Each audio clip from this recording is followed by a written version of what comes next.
نحمده ونصلي على رسوله الكريم اما بعد فاعوذ بالله من الشيطان الرجيم بسم الله الرحمن الرحيم ما كان محمد ابا احد من رجالكم ولكن رسول الله وخاتم النبيين وكان الله بكل شيء عليما وقال النبي صلى الله عليه وسلم انما بعثت رحمة او كما قال عليه الصلاة والسلام صدق الله العظيم وصدق رسوله النبي الكريم آنے پائے نہ کوئی بھی تخت نبوت کے قریب، دیکھیے خواجہ کونین کے دربان ہم لائق ست تکریم اعزاز میرے معزز و محترم سامعین کرام، آج اس عظیم الشان ختم نبوت کانفرنس کے اندر جو موضوع لے کر میں حاضر ہوا ہوں وہ ہے عقیدہ ختم نبوت کی اہمیت۔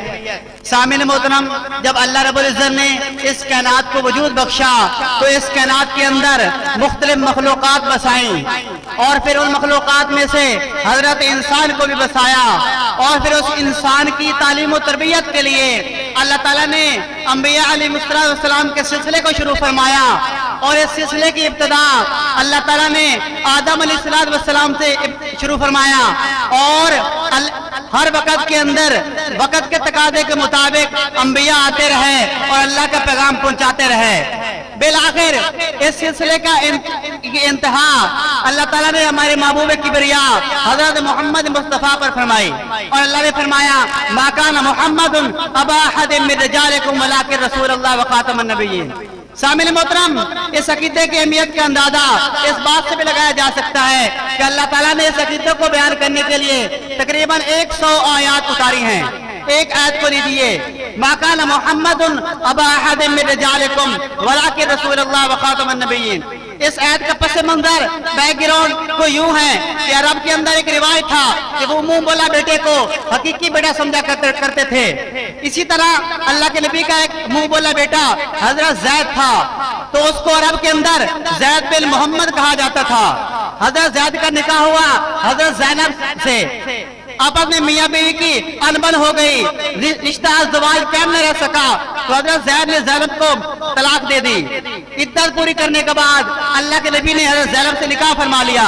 اب مشرکین مکہ نے، عرب والوں نے، دشمنان پیغمبر نے یہ تانے مارنے شروع کر دیے، یہ تمہارا کیسا پیغمبر ہے جس کے لیے تم نے بتوں کو چھوڑ دیا، جس پیغمبر کے لیے تم نے سارے رشتہ دار چھوڑ دیے، اس نے اپنی بہو کے ساتھ نکاح کر لیا ہے۔ تو اللہ تعالیٰ اس آیت کو اتار دیا، ما کان محمد ابا احد من رجالکم ولکن رسول اللہ وخاتم النبیین۔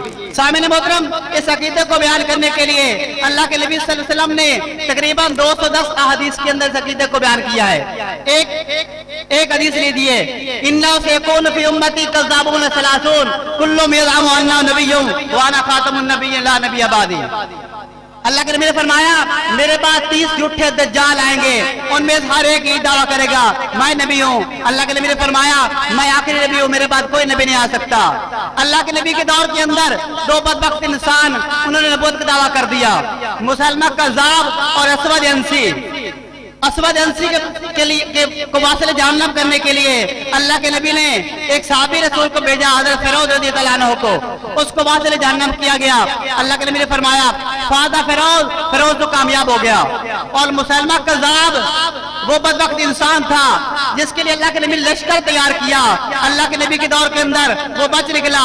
پھر صدیق اکبر کے دور خلافت کے اندر جنگ یمامہ ہوئی، اس جنگ کے اندر مسلمہ کذاب واصل جہنم ہوا اور اس ایک جنگ کے اندر 1200 مسلمان شہید ہوئے۔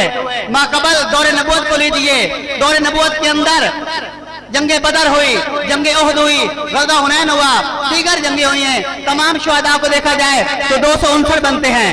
اور اللہ کے نبی کے تحفظ کے لیے جو ایک جنگ لڑی گئی ہے یمامہ کے میدان کے اندر، اس ایک جنگ کے اندر 1200 مسلمان شہید ہوئے۔ سامعین محترم، اسی طرح 1902 کے اندر ہندوستان کی سرزمین کے اوپر کائنات کا بدبخت انسان مرزا غلام احمد قادیانی انہوں نے نبوت کا دعویٰ کیا، اس کے خلاف علماء لدھیانہ نے کفر کا فتویٰ دیا۔ پھر تمام مسلمان متفق ہوئے اور ہر میدان کے اندر قادیانیوں کو شکست دی۔ بالآخر 7 ستمبر 1974 کو پاکستان کے قومی اسمبلی نے قادیانیوں کو غیر مسلم اقلیت قرار دیا۔ آخر دعویٰ الحمدللہ بالعالمین۔